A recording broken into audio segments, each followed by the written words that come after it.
नमस्कार आप सभी को। मैं नेहा दहिया अपने YouTube चैनल 3 दिशाएं क्लासेस में आप सभी का हार्दिक स्वागत करती हूं। और आज मैं आप लोगों के लिए लेकर आई हूं संधि और संधि विच्छेद, जो बहुत ही महत्वपूर्ण टॉपिक है। और जो ये टॉपिक है ये बहुत सारे कॉम्पिटिटिव एग्ज़ाम्स में पूछा जाता है आप लोगों से।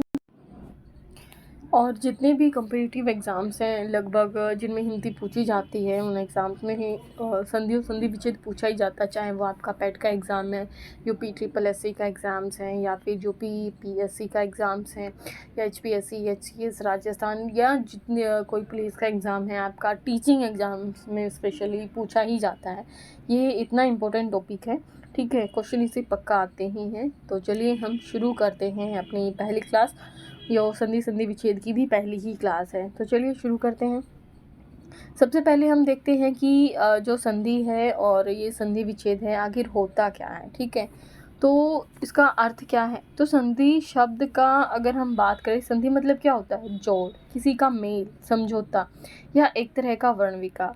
व्याकरण में संधि और शब्द का जो प्रयोग है एक तरीके से वर्ण विकार के अर्थ में ही किया जाता है। ये जो विकार है या जो भी इसमें परिवर्तन होता है, ठीक है, विकार मतलब जो भी परिवर्तन है वो वर्णों के मेल से ही होता है। तो जब दो शब्द पास पास आ जाते हैं तो उनको हम बोलने की सुविधा के लिए या उच्चारण की सुविधा के लिए उन दोनों को अलग अलग से उच्चारण ना करके हम उनको इकट्ठा कर लेते हैं, और इस तरीके से इकट्ठा करने से एक नया शब्द बन जाता है। और इस नए शब्द में क्या होता है कि जो पहले शब्द का अंतिम अक्षर है और दूसरे शब्द का पहला अक्षर है, उनको जब हम मिलाते हैं तो कुछ ध्वनियों में परिवर्तन हो जाता है। और ये जो ध्वनि परिवर्तन होता है या वर्ण परिवर्तन होता है, यही क्या होती है? हमारी संधि होती है, ठीक है। तो सामान्य अर्थों में अक्षरों की जो ये मिलावट है इसी को हम क्या कहते हैं? संधि कहते हैं, ठीक है। यानी जब हम संधि से बने हुए शब्दों को, और मतलब जो भी शब्द हैं हमारे वर्ण जिसको बोलते हैं हम, तो जब दो वर्ण एक दूसरे के पास आते हैं और पास आने के फलस्वरूप क्या होता है? संधि होती है, ठीक है। लेकिन जब वो पास पास आते हैं तो कभी कभी उनमें क्या होता है कि रूपांतर हो जाता है, या उनकी ध्वनियों में परिवर्तन हो जाता है, ठीक है, या शब्दों में परिवर्तन हो जाता है। ये ध्वनि परिवर्तन या शब्द परिवर्तन या जो भी विकार आता है वर्णों के संबंध में, वही क्या है? हमारी संधि है। किशोरीदास वाजपेयी की यहाँ पे हम एक परिभाषा देखते हैं कि वो कहते हैं, जब दो या दो से अधिक वर्ण पास पास आ जाते हैं या तो कभी कभी उनमें रूपांतर हो जाता है, ठीक है। क्या हो जाता है? उनमें रूपांतर हो जाता है, और यही जो रूपांतर है वो उसको संधि कहा जाता है, ठीक है। संधि एक बात यहाँ पे नोट करने की है कि संधि वहाँ होती है जब ध्वनियों के संयोग के फलस्वरूप ध्वनि में ही परिवर्तन होता है। यानी वर्ण जब पास आते हैं तो उनकी ध्वनि में जो परिवर्तन आता है उसे हम क्या कहते हैं? ध्वनि कहते हैं।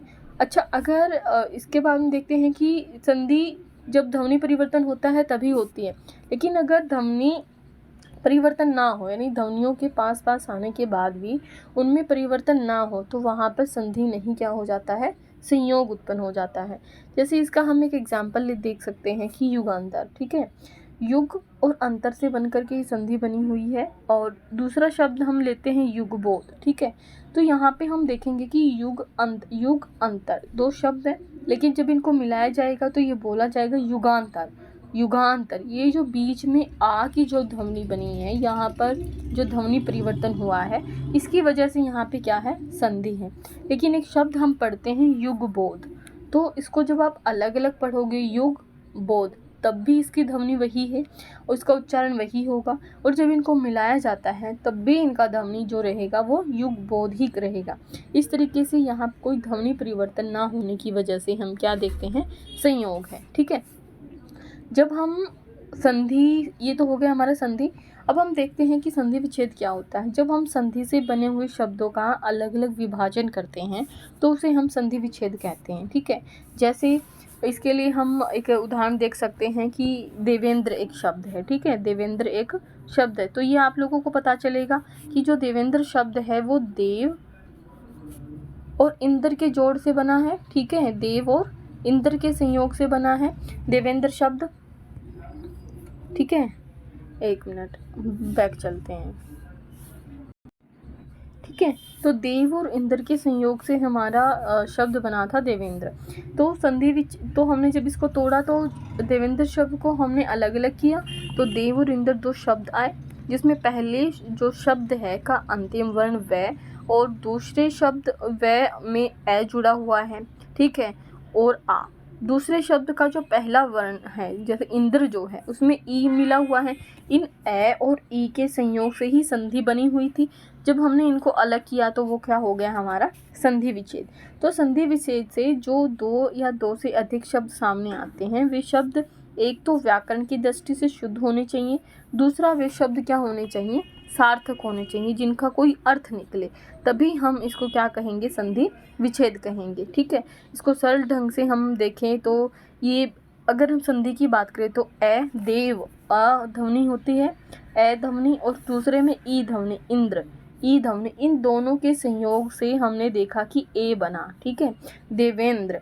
तो ये सरल ढंग से इसकी व्याख्या हो गई। और जब हमने तोड़ा तब भी इनको देव शब्द एक सार्थक शब्द है और इंद्र एक नाम है, देवता का नाम है। ठीक है। तो दो अलग अलग सार्थक शब्द निकले जब हमने संधि विच्छेद किया। तो संधि विच्छेद करने से हमें एक बात ध्यान रखनी है कि एक तो वो व्याकरण की दृष्टि से शुद्ध होने चाहिए, दूसरा वे शब्द सार्थक होने चाहिए। ठीक है। जब भी संधि से जुड़े हुए शब्दों का हम अलग अलग विभाजन करते हैं तो सार्थकता होनी चाहिए, ध्वनियाँ स्पष्ट होनी चाहिए और शुद्ध होने चाहिए। ठीक है। ऐसे ही जब हम संधियाँ बनाते हैं तो संधियाँ बनाते समय भी हमें इस बात का ध्यान रखना है कि एक जो नया शब्द आता है, जो शब्दों के मेल से, उस शब्द के अंतिम अक्षर और दूसरे शब्द के पहले अक्षर का जो मेल हो, वो ऐसा मेल हो जो हमें सार्थक प्रतीत हो। ठीक है। तो चलिए हम आगे देखते हैं। इसके बाद में हम देखते हैं कि जो संधियां हैं हमारी, वो संधि भेद होते कितने तरह के हैं, जो आपसे एग्जाम्स में पूछा जाता है। जैसे क्वेश्चन आपसे पूछ लिया जाएगा कि व्याकरणाचार्यों ने संधि के कितने भेद माने हैं। तो 3 तरह की संधियां हैं, एक स्वर संधि, एक व्यंजन संधि और एक विसर्ग संधि। स्वर संधि, व्यंजन संधि और विसर्ग संधि। ठीक है। इसके बाद में हम देखते हैं कि सबसे पहले स्वर संधि क्या होती है। तो पास पास आने वाले जो स्वर होते हैं हमारे, ठीक है, हिंदी में जितने भी स्वर हैं, ठीक है, ये आप मुझे कमेंट करके बता देना। जिनको नहीं आता है उनको मैं बता दूँ, 11 स्वर और 33 व्यंजन है। लेकिन जब पास पास आने वाले स्वरों के मेल से जो विकार या परिवर्तन होता है उसे स्वर संधि कहते हैं। यानी जब दो स्वर एक साथ आते हैं और उन दो स्वरों की ध्वनि को एक साथ आने से जो परिवर्तन होता है, जो विकार उत्पन्न होता है, उसे हम स्वर कहते हैं। जैसे हिम और आल्य, यहाँ पर हम देख क्या बन गया, हिमालय। यहाँ हिम का जो ध्वनि है वो क्या है, अ ध्वनि है। ठीक है। और यहाँ पे आल्य में कौन सी ध्वनि है, आ। तो ए और आ की जो ध्वनियाँ हैं उनसे मिलकर के ये ध्वनि निकली आ। ठीक है। जो परिवर्तन हो गया हिम आल्य। ठीक है। ए और आ ध्वनि किस में परिवर्तन हो गया, इनमें आ ध्वनि में। ये सारे की सारी जो परिवर्तन होते हैं वो कुछ नियम विशेष के संदर्भ में ही होते हैं। और जैसे जैसे हम आगे पढ़ते चले जाएंगे आप देखेंगे कि हमें वो नियम पता चलेंगे। उसी नियमों के आधार पर हमें अपना संधियाँ करनी है और संधि विच्छेद करना होता है। ठीक है।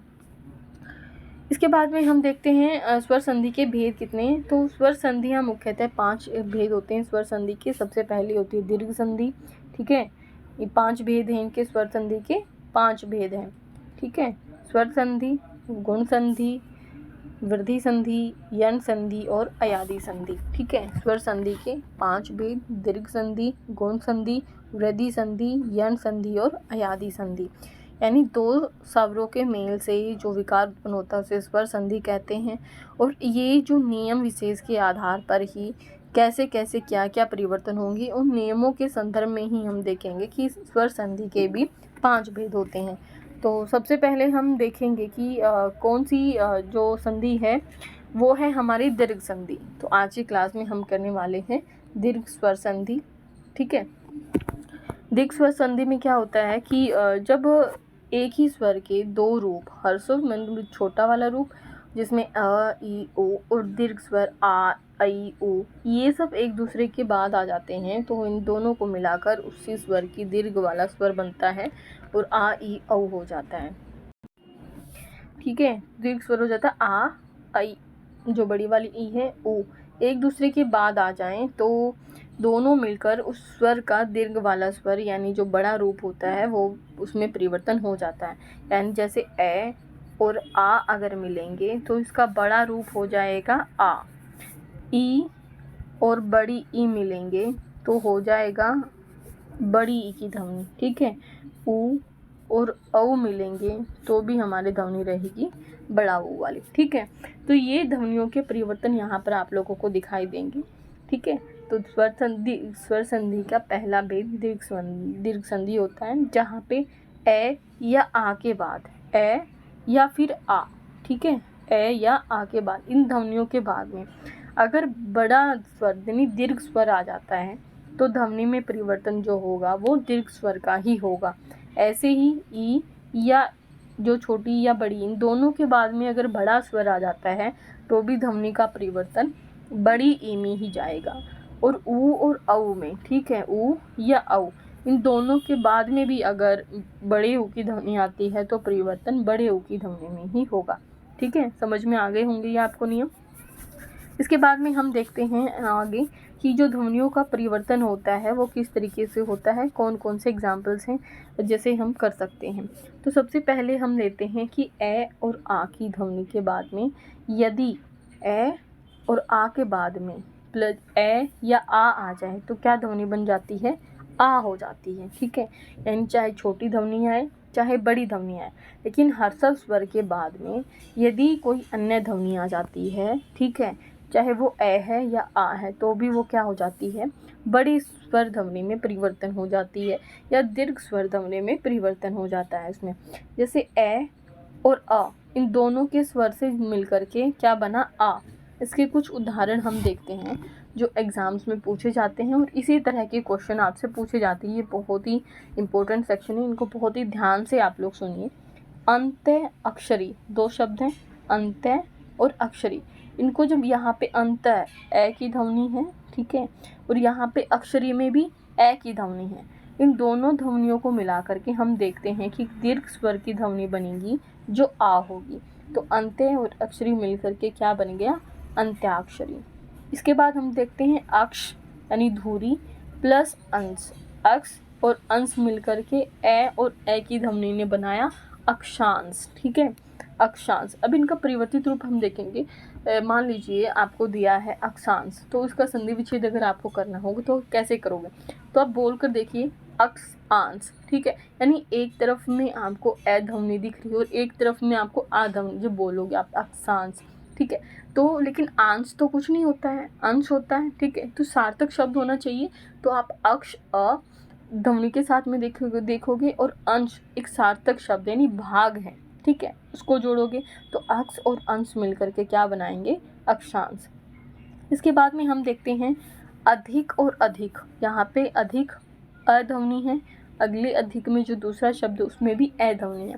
इस ए और ए ध्वनि के मेल से आ बन जाएगा, तो अधिक आ अधिक, ठीक है। तो क्या बन गया, अधिका अधिक। इसके बाद हम देखते हैं अपर अहन। अपर अ ध्वनि है, ठीक है, और अहन, ठीक है, अहन का हो जाएगा, यहाँ पे ए ध्वनि है तो अपराहन हो जाएगा, ठीक है। अपर के रूके का न ध्वनि हो जाती है, अपराहन, ठीक है। अध मतलब अभी तक, अवधि मतलब समय, ठीक है। अध अवधि, अध अवधि, यहाँ पे ए ध्वनि है, ये परिवर्तित होकर के आ में परिवर्तित हो जाएंगी और ये बन जाएगा अधा अवधि, ठीक है। अर्ध और अंश, अर्ध मतलब आधा, अंश मतलब भाग, तो जब इनको जोड़ा जाएगा अ और ए ध्वनि तो अर्धांश हो जाएगा। आग्नेय अस्त्र, आग्नेय अ ध्वनि है, अस्त्र जो हथियार हम चलाते हैं, यहाँ पे भी ए ध्वनि है तो ये बन गया आग्नेयास्त्र, ठीक है। अंध और अनुगामी, अंध मतलब अंधा, अनुगामी अनुकरण करने वाला, ठीक है। तो अंधा अनुगामी, अ और ए ध्वनियाँ मिलकर के आ बन जाएंगी अंधा अनुगामी। अधिक अंश, अधिक अ ध्वनि, अंश भाग, ठीक है, अ ध्वनि यहाँ पे भी, तो ये बन गया अधिकांश। अस्त अचल, अस्त मतलब कि छिप जाना, यहाँ पे भी अस्त अ ध्वनि है और अचल अ ध्वनि है, इन दोनों का ए और आ का जो मिश्रण होगा वो आ ध्वनि हो जाएगा। इसके बाद में हम देखते हैं उदयाचल। उदय अ ध्वनि है, अचल अध्वनि है, तो ए और ए मिल करके आ बन जाता है, तो बन गया उदयाचल। उप अध्याय, ठीक है, यहाँ पे भी ए ध्वनि है और अ में भी ए ध्वनि है, तो ए और ए मिल करके आ बन गया, ये बन गया उपाध्याय। इसके बाद देखते हैं ऊर्ध्व मतलब ऊपर वाला, अधर नीचे वाला, ठीक है। ऊ यानी बड़े ऊ की जो ध्वनि है, और यहाँ पे कौन सी ध्वनि आ गई है, अ ध्वनि आ गई है, ऊर्ध्वाधर, ठीक है, ऊर्ध्व प्लस आ, ठीक है, ये आ ध्वनि। यहाँ पे हम अ ध्वनि देखेंगे, ऊर्ध्व में ए ध्वनि है और बाद में अधर में भी ए ध्वनि है, ये ए और ए ध्वनि मिल करके बन जाती हैं आपकी आ, ठीक है। ये दीर्घ स्वर संधि का नियम है, ए और आ, यानी हर्षव स्वर के बाद में अगर दीर्घ स्वर की ध्वनि आती है तो वो परिवर्तन हो जाती है आ ध्वनि में। इसके बाद हम अगला देखते हैं उ अपो, ठीक है, उह, ठीक है, और अपो, यहाँ पे है के बाद में अ है और यहाँ पे अपोह में भी अ है, तो ए और ए ध्वनि बन करके आ हो जाती है। उहापो मतलब होता अटकलों का हटाना या पूरा विचार करना। इसके बाद कामायनी, ठीक है, काम और आईनी, काम में ए है और आईनी में भी अ है, इन दोनों के जोड़ से कामायनी बनता है, तो कामायनी का अगर संधि विच्छेद आएगा तो कामायनी, ठीक है, कामायनी में आयनी नहीं लिखेंगे आप, काम एक अलग शब्द हो गया सार्थक शब्द और आयनी एक अलग शब्द हो गया। इसके बाद में कीट और अणु, कीट मतलब कीड़ा और अणु मतलब कण जो छोटे छोटे होते हैं, तो कीड़े के जो छोटे छोटे कण हैं उनको मिलाकर के जो शब्द बना कीट अणु कीटाणु, क्योंकि यहाँ पे भी अ ध्वनि है और वहाँ पे भी अणु में भी ए ध्वनि है, तो ए और ए मिल करके आ बन गया। इसके बाद हम देखते हैं क्रमांक, कर्म प्लस अंक कर्मांक, ठीक है, कवथन प्लस अंक कवथनांक, ठीक है, द्रव से जो गैस बनने का एक बिंदु होता है जिसको कवथनांक कहते हैं, जहाँ पे एक उबलने का पॉइंट होता है, बॉइलिंग पॉइंट हो जाता है, ठीक है। गत प्लस अनुगत, यहाँ पे त में ए की ध्वनि है, यहाँ पे अनुगत में ए की ध्वनि है, तो गत प्लस अनुगतिक बन गया गतानुगतिक। गीत जमा अंजलि गीतांजलि, गीत प्लस अवली, अवली मतलब समूह, तो गीत में ए ध्वनि है, अ अवली में है गीतावली। ग्राम जमा अंचल ग्रामांचल, ठीक है, ये शब्द हो गए हैं, इनको आप बहुत ध्यान से कीजिएगा क्योंकि ये आपसे एग्जाम्स में पूछे जाते हैं। इसके बाद में हम देखते हैं देशाटन, ठीक है, देशाटन मतलब अटन मतलब मात्रा, ठीक है, देश प्लस अटन देशाटन। देह अतीत, अतीत, ठीक है, अतीत में भी क्या देखेंगे हम, अतीत में भी एक संधि है, यहाँ पे अति ई की मात्रा है और ई की मात्रा यहाँ पे भी, ये भी स्वर संधि है, तो ई छोटी और ई मिलकर के बड़ी ई में परिवर्तित हो जाती हैं, तो देह जमा अतीत ये हो जाता है देहातीत, यानी देह से परे। धर्म और अधिकारी, ठीक है, धर्म जमा अधिकारी ये बन जाता है धर्माधिकारी। धर्म और अर्थ मिलके धर्मार्थ बनते हैं, ठीक है। ध्वंस प्लस अवशेष मिलके ध्वंसांश बनते हैं। नयन प्लस अम्बु, ठीक है, नयन मतलब आँख, अम्बु मतलब पानी, तो नयन प्लस आँख नयन अम्बु, ठीक है, आँख का जो आंसू है, ठीक है, नयन अम्बु। नयन प्लस अभिराम, ठीक है, अभिराम मतलब सुंदर, तो नयन आँख अभिराम मतलब सुंदर, नयनाभिराम नहीं सुंदर आँखों वाला जो होता है नयनाभिराम। नव जमा अंकुर नवांकुर। नील जमा अंचल नीलांचल। न्यून अ प्लस अधिक न्यूनाधिक। पत्र प्लस अंक पत्रांक। पद जमा अर्थ पदार्थ। पद जमा अवनत पदावनत। पर जमा अधीन पराधीन और परम जमा अर्थ परमार्थ, ठीक है, यानी परम में अगर हम अर्थ जोड़ देते हैं तो परमार्थ, यहाँ पे भी ए ध्वनि और यहाँ पे भी ए ध्वनि है। ये इस तरह की संधि विच्छेद आपसे पूछा जाता है कि पराधीन का क्या होगा, तो पर जमा अधीन पराधीन। परमार्थ का हो जाएगा परम जमा अर्थ परमार्थ। न्यूनाधिक का हो जाएगा न्यून जमा अधिक, ठीक है, ये बहुत ही महत्वपूर्ण है, कुछ जो अक्सर एग्जाम्स में आपसे पूछा जाता है। पदार्थ पद जमा अर्थ, ठीक है, पराधीन पर जमा अधीन, ये 5 हैं जो बहुत ही महत्वपूर्ण हैं, इनको आप अंडरलाइन जरूर करें। इसके बाद में हम देखते हैं कि ए और आ ध्वनि, ये हमने की थी कि ए और आ की ध्वनि कैसे परिवर्तित होते हैं। अब हम पढ़ रहे हैं कि ए और यानी हर्षव स्वर के बाद में जब दीर्घ स्वर आ जाता है तो कैसे परिवर्तित होता है। तो अन्य जमा आश्रित, अन्य यहाँ पे ए ध्वनि है और आश्रित किसी पर निर्भर होना यहाँ पर आ ध्वनि है। तो ए और आ की ध्वनि जब मिल जाती हैं तब भी ये दीर्घ स्वर की ध्वनि में परिवर्तित हो जाती हैं और आ ध्वनि में बदल जाती हैं। आम, आव, आश्रय मतलब स्थान, तो आम अध्वनि है, आश्रय में आ ध्वनि है, तो आमाशय हो जाएगा, यानी वह स्थान जहाँ पर आव बनती है, म्यूकस बनती है। आयुध हथियार, आगार स्थान, आयुध में अ, आगार आ है, तो ए और आ मिलकर आ हो जाती हैं। आर्य माँ में आवर्त यानी क्षेत्र, आर्यावर्त में क्या हो जाएगा, आर्य में जब हम आवर्त जोड़ेंगे ए ध्वनि में आ जोड़ेंगे तो आर्याव्रत बन जाता है।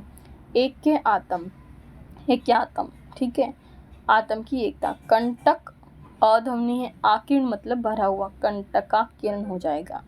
कुश यानी कुशासन जैसे होता है उसको कैसे लिखेंगे, कुश यानी डाब, और डाब इन कुश में अध्वनि है। आसन मतलब बिछाना जिसको बैठने की स्थान, वहाँ पर आ ध्वनि है, तो ए और आ मिलकर के आ ध्वनि में परिवर्तित हो जाएंगे। कुसुम जमा आकार, कुसुम आकार। खग जमा आश्रय, खगाश्रय। गमन जमा आगमन, गमन आगमन। गर्भ आधान, धारण करना, तो आ गर्भ और आधान यानी गर्भाधान, गर्भ जमा आश्रय, गर्भाशय, ठीक है। इसके बाद में हम देखते हैं आगे कि कैसे, जो ये तो था ए और आ की ध्वनि जब एक दूसरे में आती हैं सामने। जब हम देखते हैं कि अगर आ में ए ध्वनि जुड़ जाती है तब क्या होता है, तब भी ये किस में परिवर्तित रहेगा, आ में ही बदलेगा, यानी क्रिया प्लस अन्वयन, अनुयन, क्रियान्वयन। तथा, अपि, तथापि। दीक्षा और अंत, दीक्षांत। द्राक्ष मतलब दाख, अरिष्ट, द्राक्षारिष्ट। द्राक्षा प्लस अवलेव यानी चटनी, द्राक्षावलेव। द्वारका अधीश, अधीश, ठीक है, अधीश कैसे बनेगा, अधि और इश बन करके ई और ई की जो यानी एक हमारा लघु स्वर है यानी हर्षव स्वर है और एक हमारा दीर्घ स्वर है, और इन स्वरों के मेल से बड़ी ई बन जाती है तो अधीश बन गया। तो द्वारका जमा अधीश, तो द्वारकाधीश। निशा आ और अंत, निशांत यानी सुबह। पूरा आ ध्वनि प्राचीन, अवशेष अध्वनि, पूरा अवशेष। पूरा अवतंश, पूरा आ ध्वनि, अवतंश अध्वनि, पूरा अवतंश। ब्रह्मा जमा अन, ब्रह्मांड। महाअमात्य, महामात्य, ये पूछा जाता है लगभग, ठीक है। महामात्य कैसे लिखेंगे, तो महामात्य, तो महा आ ध्वनि और पीछे मात्य है, तो अमात्य को अमात्य नहीं, ये अमात्य होता है, ठीक है। मुक्ता मनी मोती, अवली यानी लड़िया पंक्ति, तो बन गया मुक्तावली, ठीक है। रचना अवली, तो रचना जमा अवली या आवली लिखेंगे तो रचनावली, ठीक है। इसके बाद में हम देखते हैं कि आ की और आ की जो ध्वनियाँ हैं जब वो मिल जाती हैं तब, यानी दीर्घ के बाद अगर दीर्घ ध्वनि आ जाए तो भी वो किस में परिवर्तित हो जाती हैं, आ ध्वनि में परिवर्तित हो जाती है, ठीक है। इसके बाद में हम देखते हैं कारा, कारा मतलब सीमा, आगार, कारागार। कारा जमा आवास, कारावास। कृपा प्लस आकांक्षी, कृपांक्षी। क्रिया जमा आत्मंक, क्रियात्मक, ये आत्मंक है, अंक की बिंदी नहीं, क्रियात्मक। चिंता और आतुर, आ और आ ध्वनि, चिंतातुर। चिकित्सा और आलय, चिकित्सालय, ये भी पूछा जाता है। निशा और आनंद, मुख, निशानन, ठीक है। प्रेक्षा यानी देखना। आगार, ठीक है, स्थान, घर कैसे, प्रेक्षागार। प्रेरणा आस्पद, प्रेरणास्पद को कैसे लिखेंगे, प्रेरणा और आस्पद, इसको ऐसा नहीं लिखना, प्रेरणास्पद नहीं है ये, कहीं ऐसे लिख के आ जाओ, ऐसे नहीं है, ये ए में नहीं है, ये आ में है, प्रेरणास्पद। भाषा आबद्ध, बंधा हुआ, नहीं, भाषा अबद्ध, आ और आ की ध्वनि। महा और आशय, महाशय। रचना और आत्मक, रचनात्मक। वार्ता और आलाप, वार्तालाप। तो ये थी हमारी दीर्घ स्वर संधि का एक भाग, ठीक है, जहाँ पे हमने 4 नियम पढ़े और उन 4 नियमों में ए और अ ध्वनि अगर हैं, ए के बाद में अगर ए ध्वनि आ जाए, ठीक है, यानी स्वर आ जाए तो वो किस में परिवर्तित होगा, आ में। ऐसे ही आ के बाद में अगर ए आ जाए तब भी वो किस में बदलेगा, आ में। और आ के बाद में अगर आ ध्वनि आ जाए तब किस में परिवर्तित होगा, आ में। और ए के बाद में भी अगर आ जाए तब भी वो बदलेगा आ ध्वनि में। ठीक है, यानी दीर्घ के बाद में दीर्घ आए या मतलब ह्रस्व आए तब भी वो किस में बदलेगा, दीर्घ ध्वनि में ही परिवर्तित होगा। तो ये थी दीर्घ स्वर संधि का पहला नियम। अगली जो हमारी क्लास रहेगी उसमें हम बाकी के नियम पढ़ेंगे। मिलते हैं अगली क्लास में, तब तक आप इनकी प्रैक्टिस करते रहिए, ध्यान देते रहिए। इसको संधि भी करना है, संधि विच्छेद के नज़रिए से भी पढ़ते हुए चलना है। ठीक है, मिलते हैं अगली क्लास में, तब तक के लिए धन्यवाद।